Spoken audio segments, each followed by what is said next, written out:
Bismillahirrahmanirrahim. Alhamdulillahi rabbil alamin. Wa bihi nasta'in ala umurid dunya waddin. Wassalatu wassalam ala al-mab'uthi rahmatan lil alamin. Nabiyyina wa habibina wa qudwatina Muhammad ibn Abdullah wa ala alihi wa sahbihi wa man sar ala nahjihi wahtada bihadihi wastanna bisunnatihi ila yaumiddin, amma ba'du. Muslimin dan muslimat, para pelajar, para pencinta ilmu, para pencinta Al-Quran dan Sunnah, Assalamualaikum warahmatullahi wabarakatuh. Alhamdulillah, pada pagi yang ceria ini 13 Ramadan 45 bersamaan dengan 24 hari bulan 3 24, kita teruskan pengajian kita dalam tafsir surah Ali Imran. Tafsir surah Ali Imran, surah yang ketiga dalam juzuk yang keempat. Ayat yang kita akan baca hari ini biiznillahi azza wa jalla bermula ayat 110, 11 dan 112.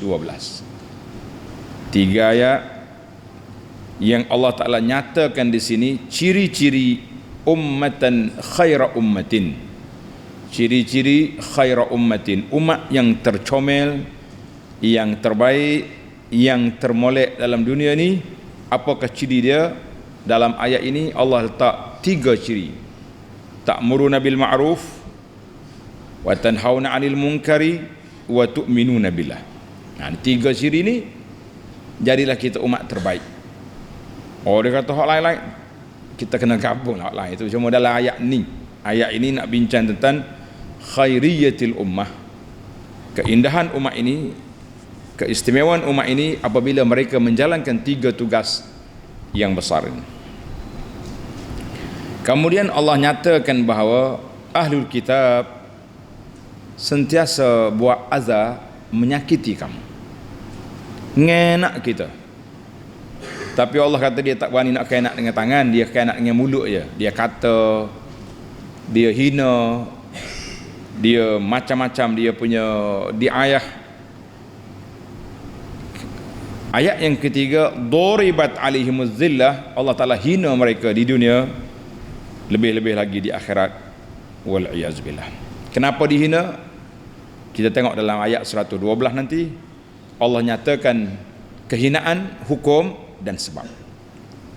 Sebab dia ngenak, dia tak lekat janji, dia bunuh nabi-nabi dan macam-macam kerana kejahatan yang dibuat oleh ahlul kitab.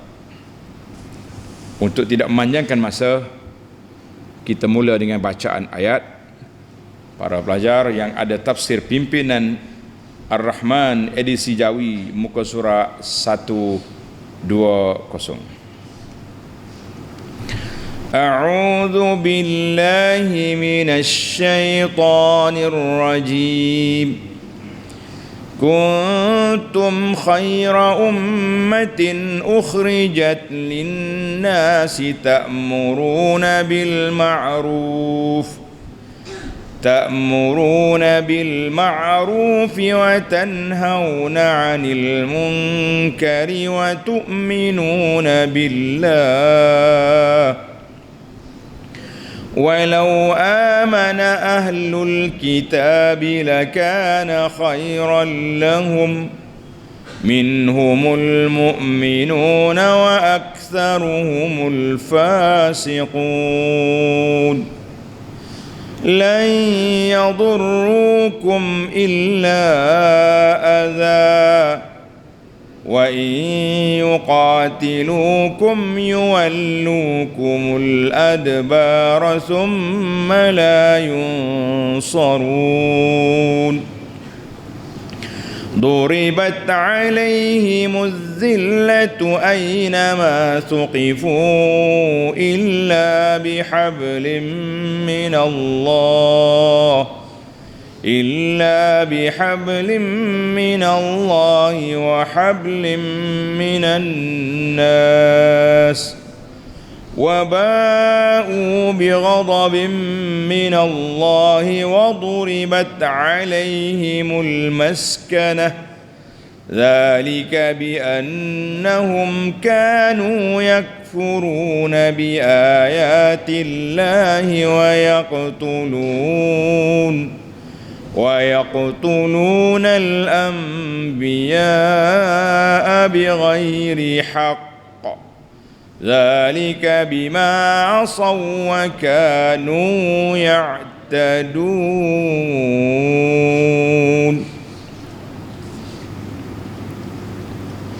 Balik kita kepada huraian ayat.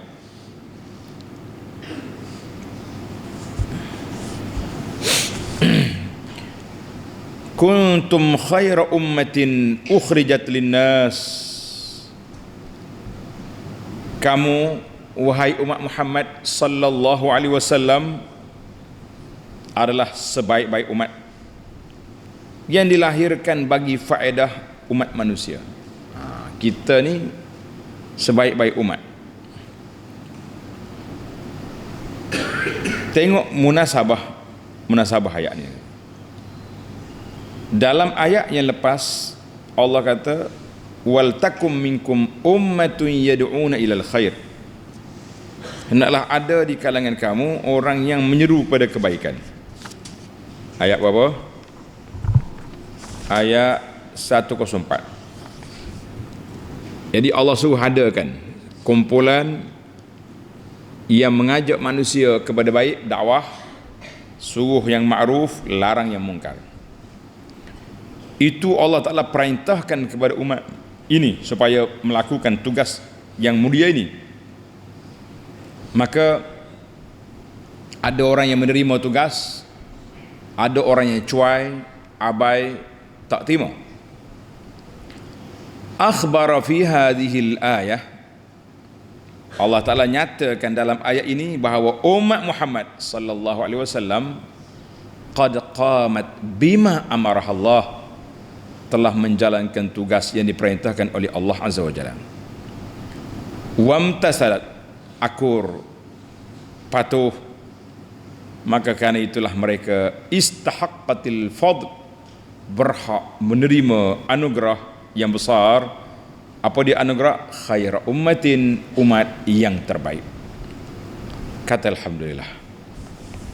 Jadi Allah Ta'ala sebut kepada kita ini kuntum khaira ummatin ukhrijat linnas, ai antum ya ummatal Islam, kamu wahai umat Islam, qad ju'iltum khairal umam, telah Allah Ta'ala jadikan kamu sebaik-baik umat, semulia-mulia manusia di sisi Allah Ta'ala. Apa sebab? Li asbab, karena sebab Allah Ta'ala beri nikmat kepada kita, maka kita telah berbeza, mempunyai ciri keistimewaan nak banding umat dulu, dan kita di antara umat yang memberi manfaat kepada orang lain. Kita kata alhamdulillah ala ni'matil islami wal iman. Apa dia sebab? Ada 3 sebab. Dalam ayat ini Allah Ta'ala nyatakan 3 sebab khairiyatil ummah, umat jadi umat terbaik. Tengok, yang pertama, ta'muruna bil ma'ruf. Sebab yang pertama, kerana kamu menyuruh berbuat segala perkara yang baik. Ai huztum khairiyatikum bi amrikum nas, kamu telah meraih, mencapai kebaikan ini sebab kamu telah menjalankan tugas suruh manusia buat baik. Wa tanhauna 'anil munkar, dan melarang daripada segala perkara yang salah, yang buruk, yang mungkar, yang keji, kita larang. Jadi itu sifat yang kedua, nahyikum lahum. Allah, kamu larang manusia ini daripada segala perkara yang dilarang oleh Allah dengan Rasulnya sallallahu alaihi wasallam. 2. Yang ketiga, wa tu'minuna billah, serta kamu pula beriman kepada Allah dengan sebenar-benar iman. Tiga sifat ini kita telah menjadi khairu ummatin, umat yang terbaik kalau kita menjalankan tugas. Kalau tak jalan, tak jadi. Tengok nota di bawah, nota 124. Demikianlah kemuliaan dan keistimewaan yang telah diberikan oleh Allah Subhanahu wa taala kepada ummah Muhammad sallallahu alaihi wasallam. Syarat selagi mereka tetap setia menjalankan tiga dasar Islam yang utama itu, iaitu ta'muruna bil ma'ruf, melarang daripada yang keji, jahat, serta beriman kepada Allah Azza wa Jalla. Di tiga syarat ni lah. Maka kata di ulama tadabbur, fajama'u, jadi mereka beriman kepada Allah Ta'ala, mereka mengakui adanya Allah dari sudut rububiyah, ketuhanannya, wa uluhiyah, ketuhanannya yang mengandungi segala nama-nama Allah Ta'ala yang indah dan sifat-sifatnya yang maha tinggi, serta mereka akur tunduk kepada perintah dan arahan Allah dan juga berpegang dengan sunnah Rasulullah sallallahu alaihi wasallam. Maka di sini Allah Ta'ala sebut pada kita tiga perkara, empat perkara. Jama'u baina takmilil khalqi, Allah Ta'ala cipta manusia ni sebaik-baik, wassa'i fi manafi'ihim, dan Allah Ta'ala beri manfaat yang besar kepada kita, wa baina takmilin nafsi bil iman, kita Allah Ta'ala sempurnakan jiwa kita ni dengan iman dan melaksanakan hak-hak keimanan kita kepada Allah Azza wa Jalla. Jadi dua perkara yang Tuhan beri pada kita, dua perkara Allah Ta'ala beri pada kita. Yang pertama, comel. Siapa kita tak ngaku dia comel? Angkat tangan. Siapa duduk sini? Tak ngaku belaka. Hak ketok tepek buat comel. Pasal itulah kita selalu duk konsep mocik-mocik kita ni. Di antara tanda orang tak percaya dia comel, dia pak beli make up, buat keniluto lah, buat warna tu warna ni. Ini di antara ciri-ciri orang tak percaya dia comel. Carilah muslimat mana hak tak pakai, hak tak apa ni, pasal tahu buat keniluto. Hak pakai bedak sejuk itu tak apa, kesihatan lain. Jadi orang tak percaya dia. Manusia ni dia ngaku dia comel belaka. Jangan duduk depan cermin kat tak mudah sengih-sengih suka sorang. Orang tengok dia je, dia kata dia ni perasa sorang dah. Jadi Allah Ta'ala kata, aku buatmu comel, usaha-usaha kamu nak hidup tu banyak lorong, tapi yang besar sekali Allah Ta'ala didik jiwa kita beriman, amar ma'ruf, nahi munkar. Alhamdulillah. Hadis, tulis hadis. An Muawiyah bin Haidah. Muawiyah bin Haidah radhiyallahu anhu, dia dengar baginda Nabi sallallahu alaihi wasallam bersabda, yaqulu Nabi kita sabda tentang ayat ini. Bila Nabi baca ayat ini, kuntum khairu ummatin ukhrijat linnas, kamu ni sebaik-baik manusia yang dikeluarkan kepada manusia. Kata Nabi, innakum tutimmuna sab'ina ummah, kamu ni pelengkap kepada 70 umat. Daripada Nabi Adam dulu sampai ke kiamat ada 70 umat. Kita ni yang ke-70. Antum khairuha wa akramuha 'ala Allah, kamu yang terbaik, yang paling mulia di sisi Allah Azza wa Jalla. Kita kata alhamdulillah. Itu Nabi kita puji umat dia.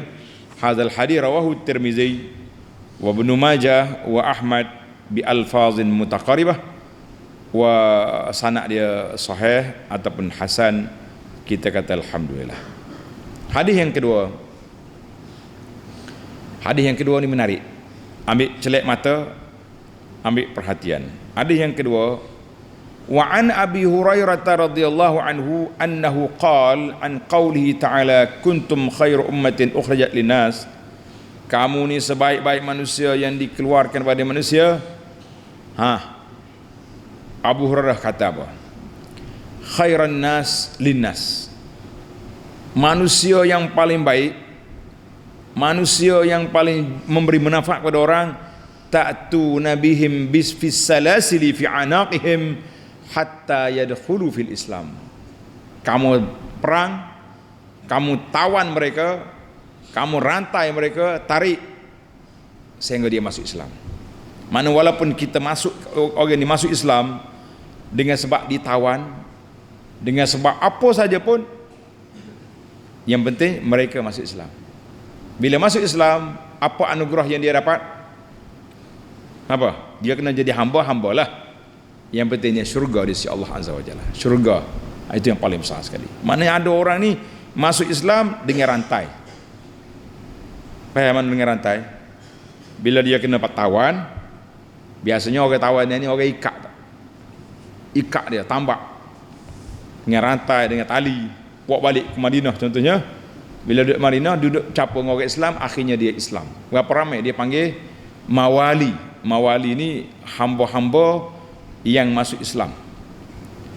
Dan di kalangan mereka ada yang sampai ke menjadi ulama besar, ada yang pegang jawatan tinggi dalam kerajaan negara Islam. Kita kata alhamdulillah. Nih, ta'tuna bihim fis salasili fi anaqihim hatta yadkhulu fil Islam. Allahu akbar. Asar ini rawahu al-Bukhari. Nah, ini kata-kata dari tafsir Abu Hurairah kepada ayat ini. Baiklah, di akhir ayat Allah kata apa?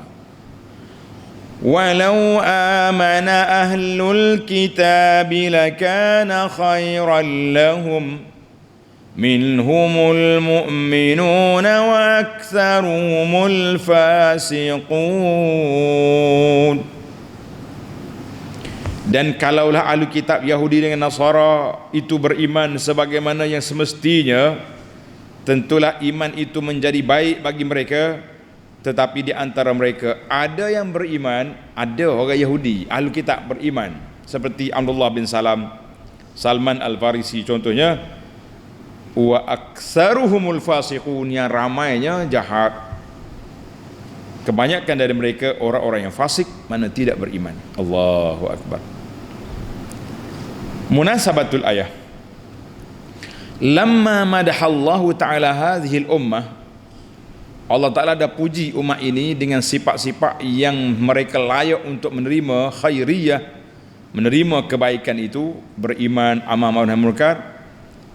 Maka dalam ayat ini, dalam ayat yang kita baca ni, walau amanah ni syara'a fi ta'nib ahli kitab.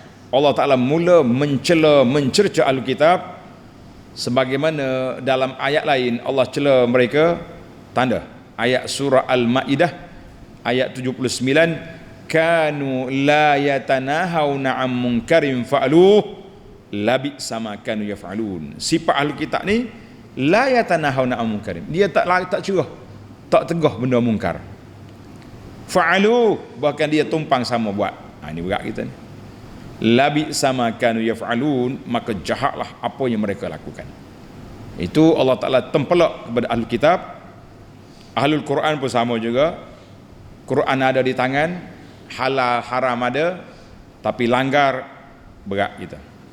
Pasal itulah bila anda tengok orang-orang yang mengaji Quran, orang panggil ahlul Quran lah, orang mengaji Quran ni, musabakah ke apa benda, jumpa video duk bergedik juga, pergi Mekah ke Madinah pun duk main TikTok juga. Kita kata tak usah lah, kita yang ada ilmu Quran ni dekat-dekat lah dengan Quran, tak usah dia ikut perangai orang jahil yang tak belajar Quran. Ini masalah kita. Baik, itu selingan ayat hak tafsir sebenarnya kepada ahlul kitab.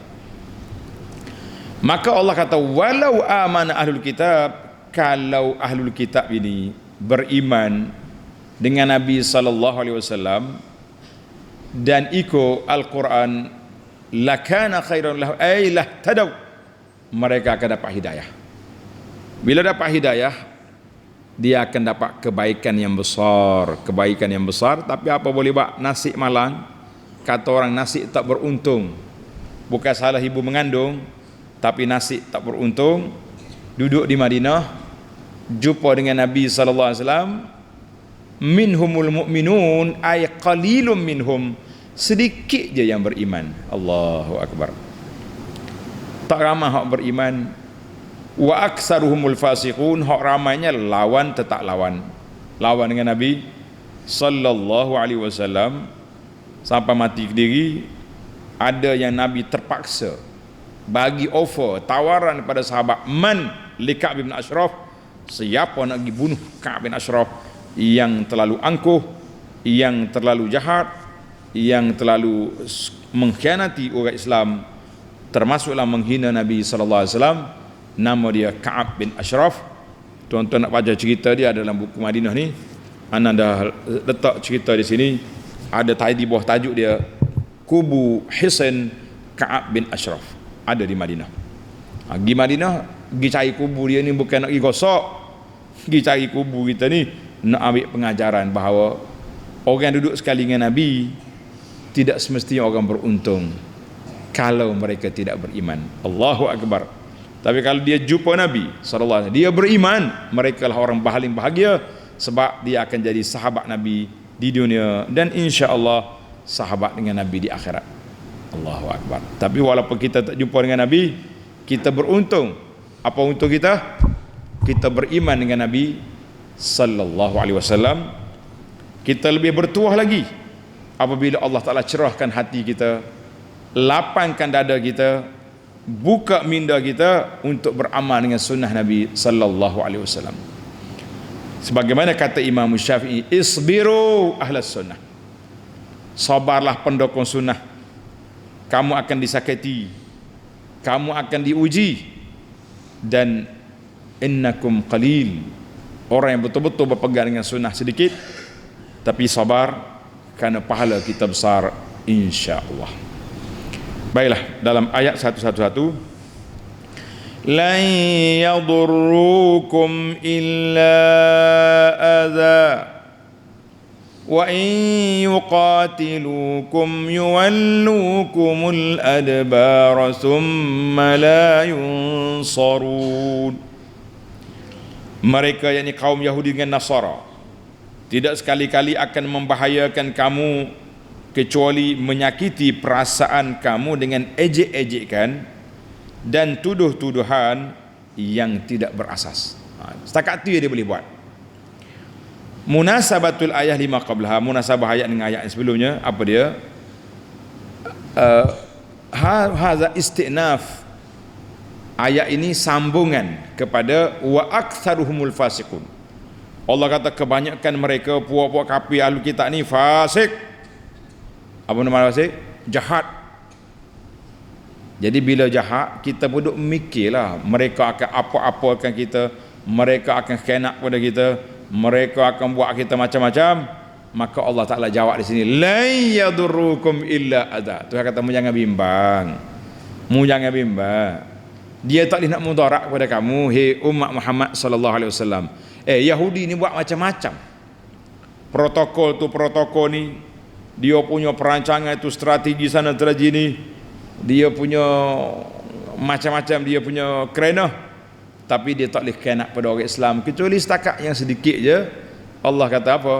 Illa azza, kecuali mereka boleh menyakiti kamu melalui lidah, melalui slogan, melalui kata-kata buruk mereka. Dia kata orang Islam ni teroris. Bila kita berpegang dengan agama kita, dia kata teroris. Apa benda teroris ni? Geng-geng kamu duk bunuh orang Islam di Palestin, tidak teroris? Itu tidak teroris, itu menjaga hak. Kacau juga. Kalau kita perjuang, teroris. Orang dia hak, human right. Ini dia panggil tidak seimbang cara dia tu. Tapi Allah kata dia boleh menyakit kamu dengan mulut je, dengan slogan, dengan diayah, dengan dia buat apa ni, macam-macam dia punya ciptaan tuduhan, setakat tu ya. Ataupun sakit hati kita bila kita dengar kata-kata kufur yang mereka keluarkan. Dia kata Tuhan ni bakhil, tangan Allah Ta'ala belenggu, apa lagi ya? Dia kata Tuhan ni salah satu daripada tiga. Semua tu karut lah kata. Mari anak orang Islam yang terpengaruh dengan budaya-budaya kafir, budaya majusi, buat mari pula Tuhan duduk dalam baju dia pula. Karut lah kau tu. Maka Allah bagi jaminan la yadurrukum illa adza. Dia tak boleh mudarat pada kita kecuali inilah benda-benda yang menyakitkan telinga, menyakitkan jiwa begitulah. Wa in yuqatilukum yuwallukumul adbara thumma la yunsarun. Dan jika mereka memerangi kamu, mereka akan berpaling lari membelakangkan kamu, yakni kalah dengan sehina-hinanya. Sesudah itu mereka tidak akan mencapai kemenangan. Ai qad raddallahu ta'ala kaidahum. Mereka buat perancangan strategi, habis benda dia buat. Protokol ni Allah Ta'ala pusing balik perancangan dia ke atas dia. Radda kaidahum fi nuhurihim. Dia perancangan nak nak ke Islam, tapi perancangan dia tu naik atas kepala dia. Fa innahum law qatalukum lalazu. Kalau dia perang kita, dia akan lari, penakut pun ni. Summa tastamiru hazimatuhum. Dan kekalahan mereka berpanjangan, sebagaimana yang berlaku di Palestin lah ni. Tuan-tuan boleh tengok, sudah berapa bulan dah kita Palestin tak habis tak berkesudahan. Kalau tengok dengan senjata yang dimiliki oleh Zionis, pokok kafir tu, pokok ahli kitab, pokok apa ni nak kata ahli kitab, tak kitab mana dah pokok dia ni, pokok Yahudi yang ada di sana. Kalau tengok dengan kekuatan yang dia milik, macam tak ada dah orang di Palestin, tak ada dah orang Islam di Gaza. Tapi dia nak masuk tak boleh. Dia berani bom atas ya. Cuba masuk ke darat nak tengok. Berkobar orang Kelantan kata. Masuk cari penyakit dia. Tengok nota di bawah. Nota 125. Kaum Yahudi di Madinah dan di Khaybar. Khaybar ni 150 dekat 200 km dari Madinah tu. Khaybar, tempat perhimpunan Yahudi. Dia buka kebun ladang di situ banyak. Pada zaman Nabi sallallahu alaihi wasallam berpihak pada musuh dan memerangi umat Islam, tetapi mereka kaum Yahudi itu telah dihancurkan dan mana-mana yang hidup telah bertempiaran melarikan diri. Yahudi di antara bangsa yang tak ada negara. Tak ada negara. Mari puak orang putih, puak kafir, dia bagi pusaka, harta yang ditinggalkan oleh kerajaan Osmaniyah itu, dia bagilah sikit-sikit, dia ambil Palestin, sebahagian daripadanya buatlah negara haram Israel. Kena tahulah kita, yang hidup pakar daerah Palestin, pakar kau kain ridak Palestin ni, orang tanya Palestin duduk mana weh? Tak tahu dia tu, lebih kurang duduk di Kota Baru kali. Pakar daerah Palestin tak tahu apa. Tak boleh. Kita kena tahu sejarah, kena tahu maklumat. Baru kita tahu. Ni duk main tidak tahu ke mana. Jadi marilah ke Palestin. Marah pula puak kita. Kenapalah Yahudi di Palestin? Kamu jangan bimbang. Pelajar. Ada hadis akhir zaman, Nabi SAW beritahu, di antara tanda-tanda nak kiamat, orang mukmin, orang Islam akan berperang dengan Yahudi di Palestin. Perang. Pak di Yahudi kumpul sini untuk dibunuh ramai-ramai. Insya-Allah. Masa tu dia kalah. Jumpa dengan Yahudi, orang Islam akan tiba. Dia berlindung di balik pokok-pokok. Pokok cakap, "Ya Muslim, hadza Yahudi khalfi fa ta'ala faqtuluh." Pokok cakap, Muslim, ni Yahudi, dia tak panggil gini dengan tangan. Dia pokok tapi bunyi suara, "Ya Muslim, belakang aku ni ada Yahudi, mari bunuh." Orang Islam pergi tengok, kakak ni kau. Illa syajaratal gharqad. Satu jenis pokok nama dia gharqad. Hak ni tali barut Yahudi. Tali barut Yahudi. Dia tak cakap. Kalau Yahudi sembunyi belakang dia, selamat. Betullah Yahudi duduk tanah pokok gharqad.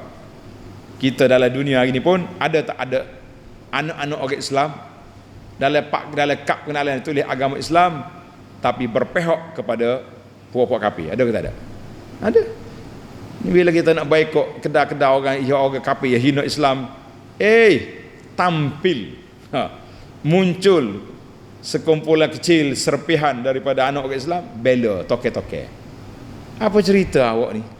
Mu tak nak boikot diam-diam sudahlah. Nah, ni mari jadi benteng kepada, kadang-kadang orang Islam ada juga yang menjadi benteng kepada puak-puak kafir. Yang ni pokok pun ada juga tali baru, nama dia gharqad. Tulis mulai awal pokok, nama dia gharqad. Lah macam mana nak cari pokok gharqad, tengok dalam internet sudah ada pokok gharqad ditanam oleh puak-puak Yahudi. Kita kata Allah Ta'ala lah hina puak Yahudi ni, sebagaimana dalam ayat yang 1:12. Tengok ayat 1:12. Yang penting dia penakut, ponda, suka lari. Ayat 1:12. Duribat alaihimuz zillatu aynama suqifu illa bihablim minallahi wa hablim minan nas. Mereka ditimpakan kehinaan dari segala jurusan, dari segenap segi hina pokok Yahudi ahli kitab ni. Di mana sahaja mereka berada, hina.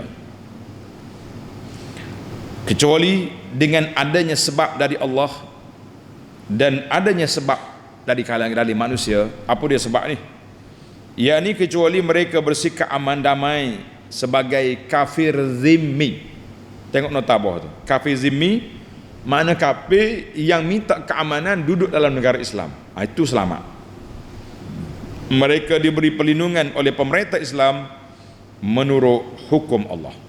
Jadi illa bihablim minallah, Allah Ta'ala beri mereka perlindungan kalau dia akur pada undang-undang Islam ataupun daripada hablim minan nas, keamanan itu diberi oleh orang Islam, maka dia jadi aman. Allahu Akbar. Tengok munasabah ayat ini.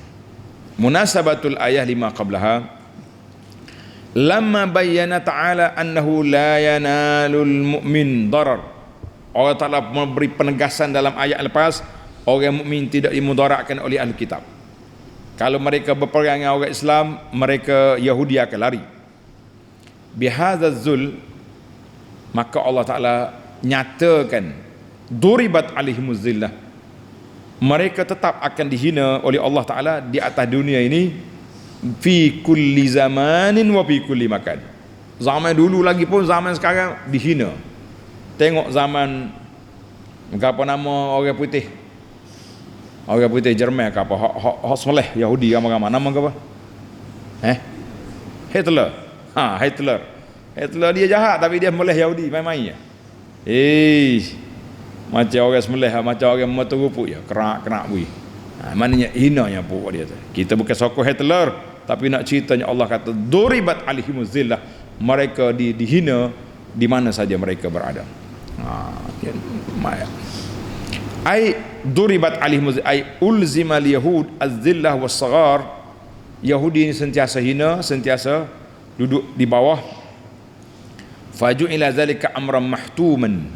Allah Ta'ala dah tetapkan bahawa Yahudi bangsa yang dihina, la yufariquhum, kehinaan itu tak akan lepas daripada mereka, kecuali keamanan yang mereka minta kepada pemerintah Islam ataupun orang Islam yang beri keamanan kepada mereka, maka ini dipanggil hablim minallah hablim minanas. Itu panjanglah dia punya terjemahan. Maknanya kalau undang-undang Allah, orang kafir bila duduk dalam negara Islam dia aman, tapi syarat dia kena akur patuh kepada negara Islam. Macam Yahudi di Madinah, dia duduk di bawah pemerintahan Nabi aman, tapi dia jahat. Sejarah Yahudi, tengok sejarah Yahudi di Madinah ni, kok mula-mula sekali jahat. Tuan-tuan buka di sejarah peperangan di Madinah. Di antaranya Yahudi yang paling jahat sekali, hak mula-mula khianat ke Nabi sallallahu alaihi wasallam ni, dia panggil Bani Qainuqa. Yahudi Bani Qainuqa, Syawal 2 Hijrah, langgar perjanjian. Kemudian Yahudi Bani Nadir 4 Hijrah. Kemudian Yahudi yang paling teruk sekali, yang terakhir kali, nama dia Yahudi Bani Quraizah. Jadi semua ni bani-bani hak jahat, Allah Ta'ala hina mereka di dunia dan mereka akan dihina di akhirat. wa ba'u bi ghadabin minallah, dan demikian itu, dan mereka akan ditimpakan, dan sudah sepatutnya mereka beroleh kemurkaan dari Allah Azza wa Jalla. Mereka ni jahat sangat, layak menerima kemurkaan Allah. Wa duribat alaihimul maskanah, dan disebabkan mereka sentiasa kufur, dan mereka ditimpakan kemiskinan dari segala jurusan. Nah, jadi kama ulzimu, sebagaimana Allah Ta'ala letakkan kehinaan mereka, mereka juga hina papa kedana, tak ada negara menumpang di tanah orang, tapi menjadi merampas hak orang. Hati-hati kita, jangan ada bangsa mana-mana pun mari ke negara kita asalnya sebagai penumpang, tapi sekarang sudah bangkit mau jadi tokeh. Nah, ini bahaya. Ini perangai Yahudi. Maka Allah nyatakan sebab kehinaan mereka. Dzalika bi annahum kanu yakfuruna bi ayatillah. Dan yang demikian itu ialah disebabkan mereka, tulis nombor 1, sentiasa kufur, ingkar akan ayat-ayat Allah. 1. Wa yaqtuluna al-anbiya'a bighairi haqq, dan mereka membunuh nabi-nabi dengan tidak ada alasan yang benar. Dzalika bima asaw wa kanu ya'tadun. Semua itu adalah disebabkan mereka derhaka dan mereka sentiasa mencerobohi hukum-hukum Allah. Jadi di sini Allah Ta'ala nyatakan sebab kehinaan Yahudi. Sebab apa? Kufur, bunuh nabi, derhaka, melampaui batas, tak ada benda baik yang ada di kalangan mereka. Ambillah. Allahu Akbar. Panjanglah cerita ia bunuh nabi mana, kita tengok nanti dalam CD-CD pengembaraan ilmiah kita yang akan datang. Tamatlah tafsir ayat secara ringkas-ringkas. Laisu sawa, kita sambung besok insya-Allah. Sekarang kita berpindah mencari 5 faedah daripada ayat yang mulia ini. Tulis al-faidatul ula. Faedah yang pertama, Allah Ta'ala sebut di sini, kuntum khairu ummatin ukhrijat linnas, kamu adalah sebaik-baik manusia yang keluar di atas muka bumi ini. Ulama tafsir kata zikru al-hukum, Allah Ta'ala nyatakan hukum sekali dengan sebab kenapa kamu dapat kebaikan. Ini menunjukkan hukum itu mu'allalan, hukum bersebab. Ini mudah kita nak faham. Jadi kalau sebab itu kuat, kebaikan yang kamu dapat kuat. Kalau sebab itu lemah, kebaikan lemah. Apa dia sebab? Allah nyata di sini 3 sebab. Amar ma'ruf, nahi munkar, tu'minuna billah. Maknanya kalau kita kerja amar ma'ruf itu kuat, kita lagi kuat darjat di sisi Allah Ta'ala. Kerja larang munkar itu kuat, lagi kuat darjat kita di sisi Allah Ta'ala. Dan kerja beriman, mantap keimanan kita, maka kuatlah kita punya kedudukan di sisi Allah Azza wa Jalla. Menarik. Maknanya dia kata hukum mu'allalan, yani kalau kuat kita punya kedudukan, kuatlah dia. Maka umat Islam hari ini mesti kembali kepada paksi, 3 paksi yang telah digariskan oleh Allah Azza wa Jalla, barulah kita jadi kuat. Kalau tidak, kita lembek, kita tak bermaya, kita jadi Melayu.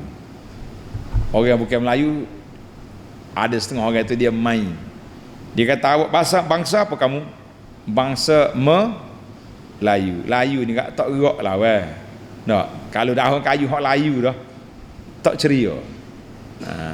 Kambing tengok pun tak apa teliu. Sebab dia kata layu, dia nak fresh. Jadi jangan kita jadi Melayu, kita nak jadi Melayu yang kuat. Yang pentingnya tak kira bangsa, yang kuat itu agama. Islam kita kuat, amar ma'ruf kita kuat, maka tinggilah darjat di sisi Allah Azza wa Jalla. Yang kedua, kita pelaju sikitlah dah. dia masa hari ni. Yang kedua, masih lagi dalam ayat yang sama, kuntum khairu ummatin ukhrijat linnas. Ayat ini fihi fadilatul amri bil ma'ruf wan nahyi anil munkar. Ayat ini menunjukkan kelebihan dua tugas ini, amar ma'ruf, nahi munkar. Wa annahuma asasu, dia dua inilah asas tonggak khairiyatil ummah, umat yang baik, umat yang afdal. Nak banding umat lain duduk di mana? Duduk di dua tonggak ini. Wa manatu raf'iha. Tadi kita sebut dah hanya satu tadi. Maknanya mercu tanda hebat kita tak hebat kita ni duduk di tugas kita. Mana siapa dia menjalankan tugas dengan baik, maka dia kuat. Siapa dia tak menjalankan tugas dengan baik, maka dia lemah. Dia akan diperkotak-katik, dia akan dipermain-mainkan. Maka dalam ayat ini Allah nyatakan bahawa tugas ini la tanqati', akan ada. Dalam hadis Nabi sallallahu alaihi wasallam kata lan tazal hazil ummah, akan ada di kalangan umat ini al amru apa ni, lan tazal qaimun bi amriha, orang yang menegakkan undang-undang Allah Taala. Akan ada. Allahumma ja'alna minhum ya Rabb, jadikan kami ini termasuk di kalangan orang yang menegakkan amar ma'ruf dan nahi munkar. Mulia kita, mulia kita. Kalau tidak, hina kita. Yang ketiga, boleh yang ketiga weh. Yang ketiga ni.